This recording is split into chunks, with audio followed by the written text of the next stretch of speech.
বাপের পৃষ্ঠ হতে মায়ের পেটে আমরা এসেছি, পৃথিবীর মুখ দেখেছি।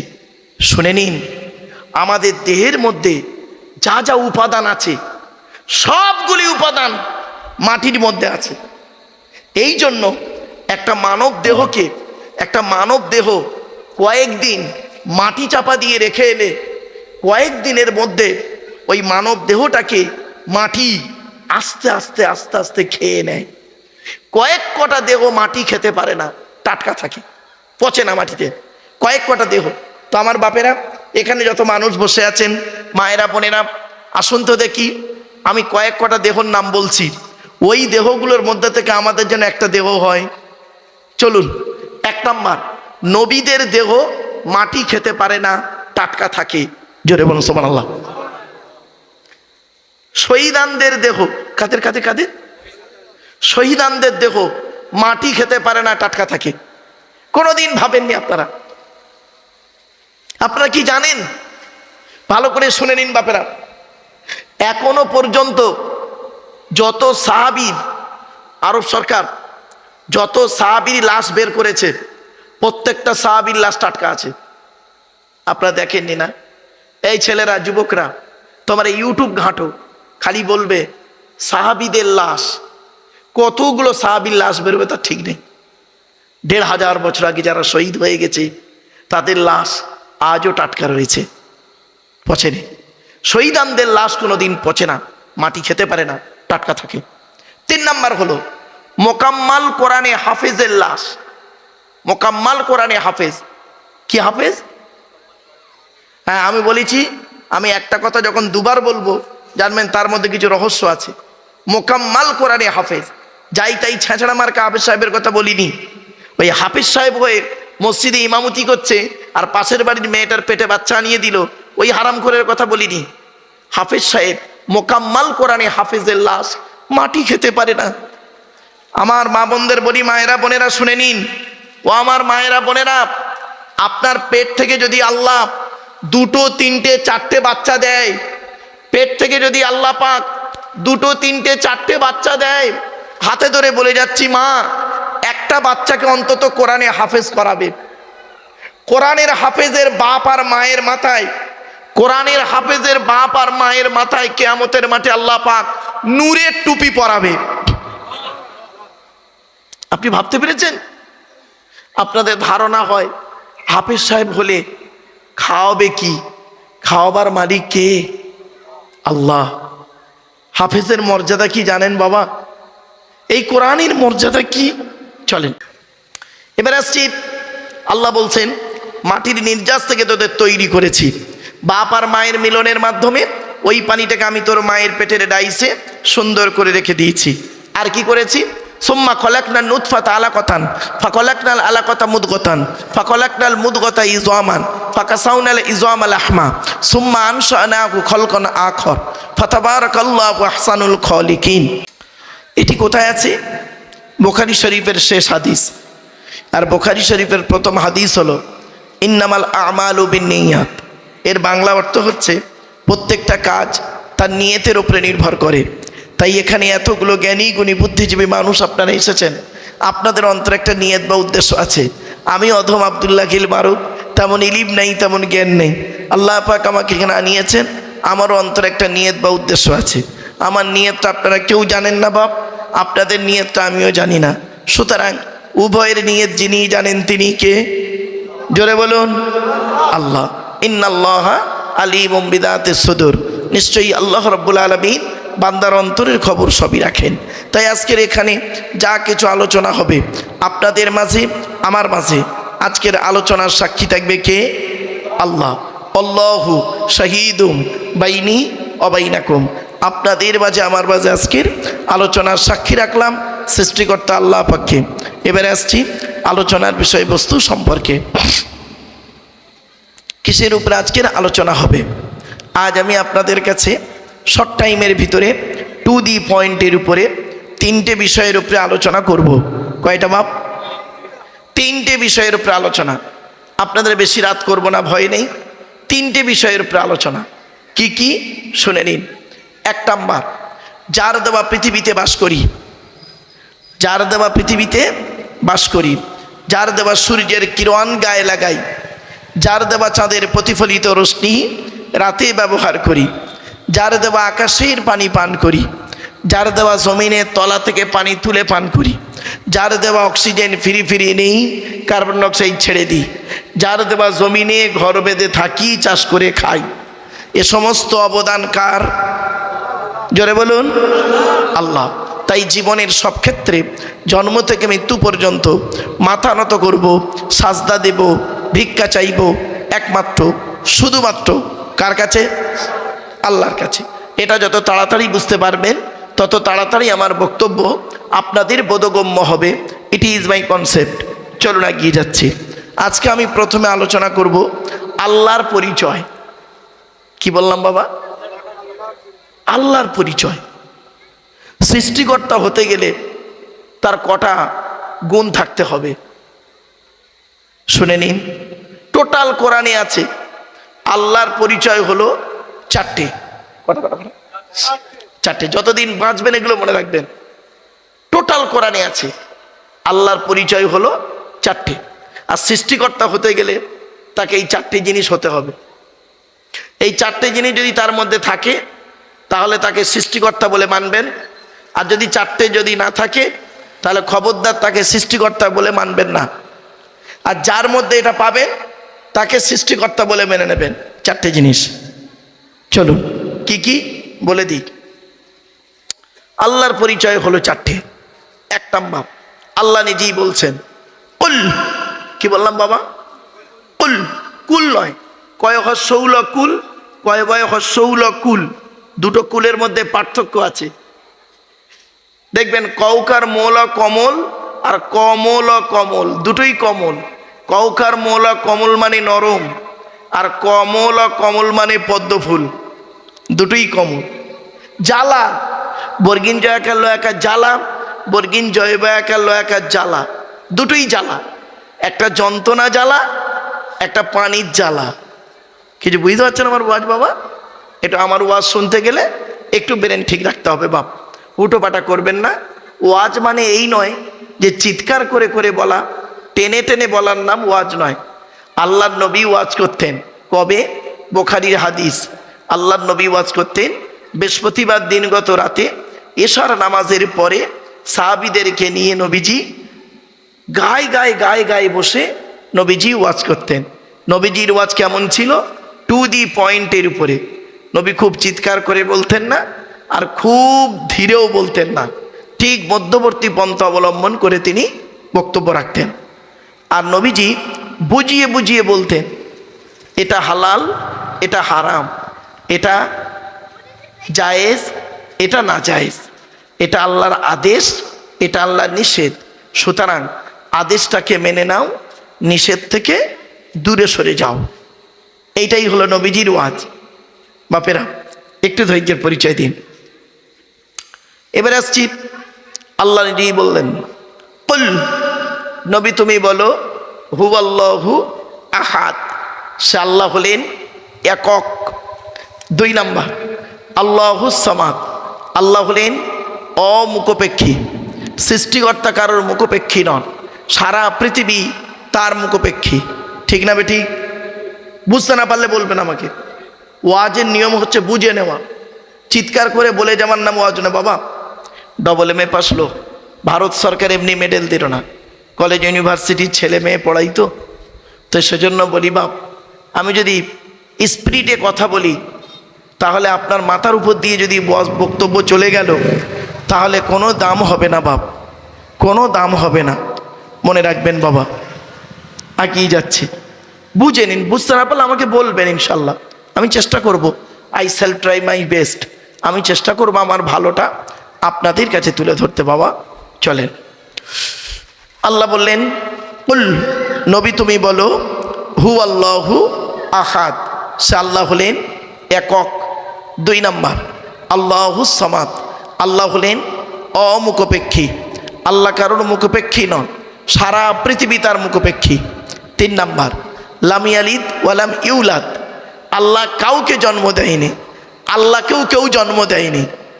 চার নাম্বার ওয়ালাম ইয়াকুল্লাহু কুফুয়ান আহাদ, আল্লাহর সমকক্ষ কেহই নেই। এই হলো আল্লাহর চারটে পরিচয়। আচ্ছা বাপেরা, এই যে সূরাটি আমি পড়লাম, এই সূরাটি আপনাদের অনেকের মুখস্থ নেই। বাবা বলেন না, আমার সাথে কথা বলেন। আছে তা আমি পড়লাম কেন? চারটে কারণ। এক নাম্বার হলো এই সূরাটাই যে আল্লাহর পরিচয়, সেটা আপনাদের জানিয়ে দিলাম আজকে। দু নাম্বার, এই সূরাটি আরবি ভাষায় বাংলায় অনুবাদ করে বুঝিয়ে দিলাম। তিন নাম্বার, এই সূরাটির ভিতরে চারটে ধর্ম বেরিয়েছে। চারটে ধর্ম পৃথিবীতে এই সূরাটির ভিতর থেকে বেরিয়েছে। শুনে নিন কি কি। এক নাম্বার হলো, এক নাম্বার ইহুদি, নাসারা, মুশরিক, ইসলাম, চারটে ধর্ম বেরিয়েছে। এই সূরাটি পড়লাম কেন? আল্লাহর নবী বলেন, কোনো ব্যক্তি যদি তিনবার যদি এই কুল হুয়াল্লাহ সূরা পাঠ করে, ওই ব্যক্তির নামায় আমলনামায় এক খতম কোরআন শরীফ পড়ার সওয়াব আল্লাহ লিখে দেবে। আমার মা বোনেরা, মায়েরা বোনেরা, আপনারা যারা এসেছেন দয়া করে একটু শুনে যান। কুল হুয়াল্লাহ সূরা রাতে যখন ঘুমাবেন, অজু করে ঘুমাবেন, বেঅজুতে ঘুমাবেন না। মা বোনদের বলি, স্বামীর সংসারে উন্নতি হয় কার কারণে জানেন? শুনে নিন। স্ত্রীর এবাদতের কারণে স্বামীর সংসারে উন্নতি হয়, আর স্ত্রীর এবাদত না করার কারণে স্বামীর সংসারে অভিশাপ পড়ে যায়, অবনতি হয়, লস যায়। কি ভাবলেন নারীর মর্যাদা নেই? আল্লাহ রসুল বলেছেন, যে সংসারে স্ত্রী আল্লাহওয়ালা, নামাজি, পরেজগার, স্বামীর প্রতি ভক্তি শ্রদ্ধা সম্মান রাখে, শ্বশুর শাশুড়ির প্রতি ভক্তি শ্রদ্ধা সম্মান রাখে, ওই বাড়িতে আল্লাহর রহমত ঝরে ঝরে পড়ে। জোরে বলো। এজন্য বাবা আপনাদের বলে যাচ্ছি, মা বোনদের বলছি, মায়েরা বোনেরা, আজ আপনাদের সঙ্গে আপনাদের প্রসঙ্গে অনেক কথা বলবো, যে কথাগুলি একটু দয়া করে শোনার চেষ্টা করুন। মা, আমি ভাবতে পারিনি এত মানুষ হবে। আমি ভেবেছি হয়তো কিছু অল্প মানুষ থাকবে, এত মানুষ। আলহামদুলিল্লাহ, রাস্তা প্যাকটাপ হয়ে গেছে, আলহামদুলিল্লাহ। তবে বাবা, যারা নিচে বসেছেন কষ্ট হচ্ছে হয়তো, দেখতে পাচ্ছেন না। আপনারা একটু চেয়ারে বসলে ভালো হয়। কষ্ট হচ্ছে হয়তো বাবা, আসলে মানুষ, কমিটির মানুষ বেচারা বুঝতে পারেনি এত মানুষ হবে, পুরুষ। আমার মা বোনেরাও এসেছে অনেক। আমার মায়েরা বোনেরা, আপনারা একটু ধৈর্যের পরিচয় দিন। আজ আলোচনাটা শুনুন, লস হবে না আপনাদের। আল্লাহর কোরআন কোনোদিন কাউকে ঠকায় না, নবীর হাদিস কোনোদিন কাউকে ঠকায় না। চলেন একটা একটা করে বলে যাচ্ছি আপনাদের। এবার আসছি, পৃথিবীতে আল্লাহ বলছেন, আমি মানব জাতিকে সৃষ্টি করেছি, মানব জাতিকে সৃষ্টি করেছি। আচ্ছা, আমাদের সৃষ্টিকর্তা কে? জোরে বলুন। আল্লাহ। সৃষ্টিকর্তা হতে গেলে তার চারটে গুণ থাকতে হবে। কি কি? এক নাম্বার, তিনিই সৃষ্টিকর্তা হবেন যিনি হবেন একক। কি বললাম বাবা? একক। এই পৃথিবীতে একা কেউ নেই, আছে কারণ না কারোর মাধ্যমে এসছি আমরা, বাপের মাধ্যমে, মায়ের মাধ্যমে, কারণ না কারোর মাধ্যমে এসছি। একা কেউ নেই। তো একাই যিনি, তিনি হলেন আল্লাহ। সুবহানাল্লাহ বলেন। দুই নাম্বার, সৃষ্টিকর্তা যিনি হবেন তাকে কারোর মুখোপেক্ষী হলে হবে না। তো এই পৃথিবীতে কে মুখোপেক্ষী নন বলুন তো দেখি? আমরা সবাই মুখোপেক্ষী। আমি ছোটবেলায় মায়ের দুধের মুখোপেক্ষী ছিলাম। মা যখন দুধ দেবে তখন খাবো। আবার এখন স্ত্রীর মুখোপেক্ষী। কেন? বউ রান্না না দিলে, ভাত না যতক্ষণ না দিচ্ছে ততক্ষণ আমার গালে উঠছে না। আবার বুড়ো হয়ে যাব, আরো যখন বুড়ো হয়ে যাব, খুব বেশি বুড়ো হয়ে গেলে তখন বৌমার মুখোপেক্ষী। ঠিক না বেঠিক? শ্বশুর মশাই, বুড়ো মানুষগুলো গোসল করে এসে বসে আছে, বৌমা কখন দুটো ভাত দেবে। বাস্তব। তাহলে সৃষ্টিকর্তা তিনিই হবেন যিনি কারণ মুখোপেক্ষী হবেন না। তাহলে এই পৃথিবীতে অমুখোপেক্ষী কে? একজন। তিনি কে? আল্লাহ। তাহলে দুটো হলো। তিন নাম্বার, সৃষ্টিকর্তা তিনিই হবেন যিনি তাকে কেউ জন্ম দেবে না। সৃষ্টিকর্তা তিনিই হবেন যাকে কেউ জন্ম দেবে না। তাকে কেউ যদি জন্ম দেয় তাহলে যিনি জন্ম দিয়েছেন তিনিই তো সৃষ্টিকর্তা হয়ে যাবে, ঠিক না বেটি? আল্লাহকে যদি কেউ জন্ম দেয় তাহলে যিনি জন্ম দিয়েছেন তিনিই তো সৃষ্টিকর্তা হবেন। সুতরাং সৃষ্টিকর্তা তিনিই হবেন, তিনি কাউকে জন্ম দেবেন না আর তাকেও কেউ জন্ম দেবে না। এই পৃথিবীতে এমন কে আছে বলুন? আপনি আমি, আমার বাপের পৃষ্ঠ হতে মায়ের পেটে থেকে নির্ধারিত দিনে নির্ধারিত টাইমে পৃথিবীতে এসেছি আমি, ঠিক না ঠিক?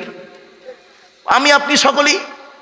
আবার দেখুন, আমি আমার স্ত্রীর সঙ্গে সম্পর্ক করে আমি আমার সন্তান জন্ম দিয়েছি।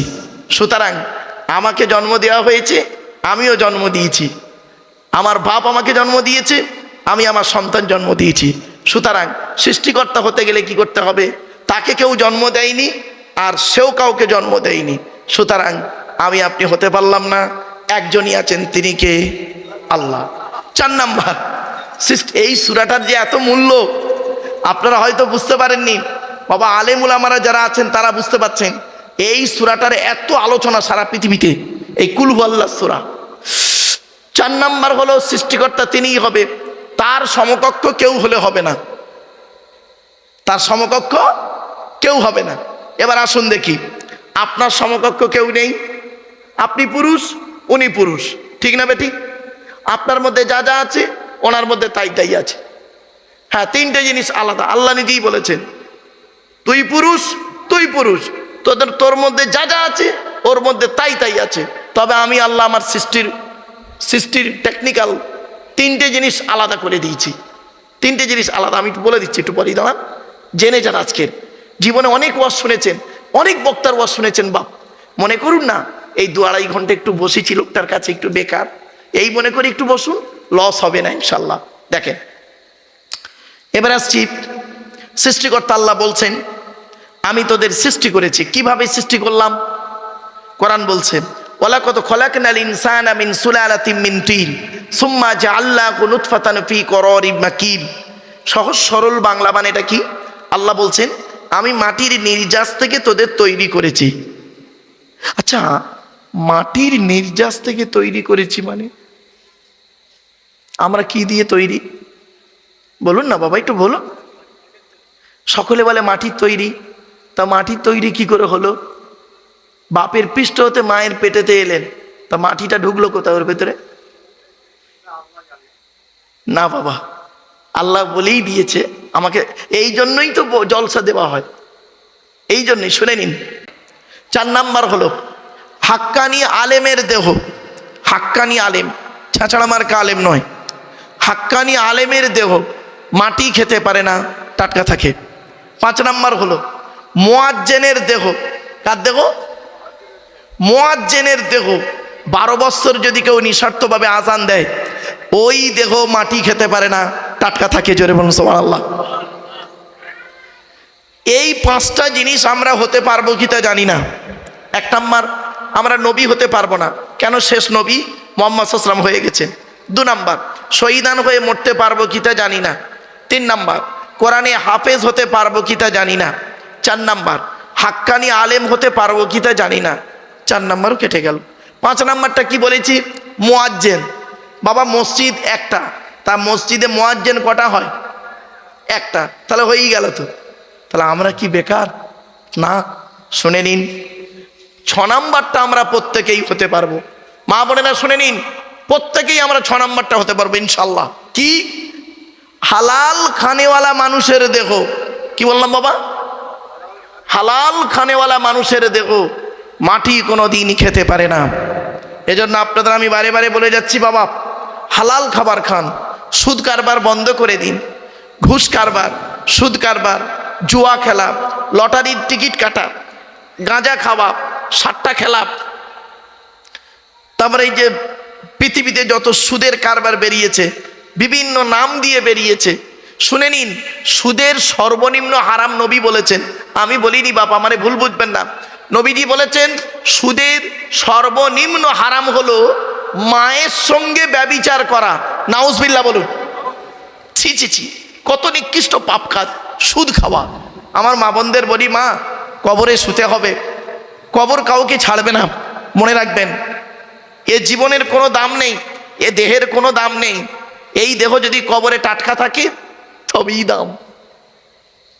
আর যদি মাটি খেয়েই নিল তা দেহের কি দাম রইল? বাড়ি থেকে ভাববেন। চলো ও বাবা, ওইটা একটু তুলে দাও বাবা। হ্যাঁ হ্যাঁ বাবা, বাবা একটু রাস্তা দিয়ে দাও, বেচারা যাতে অসুবিধা যেন না হয়।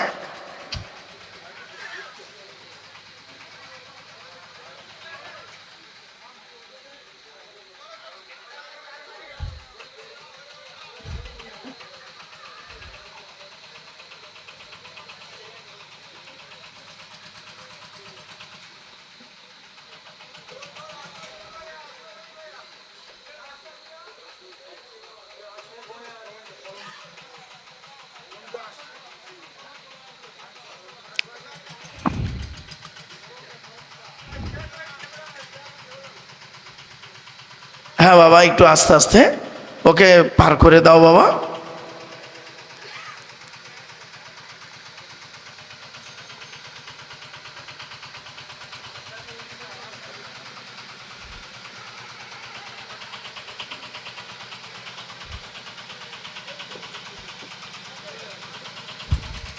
দরুদ শরীফ, আল্লাহুম্মা সাল্লি আলা।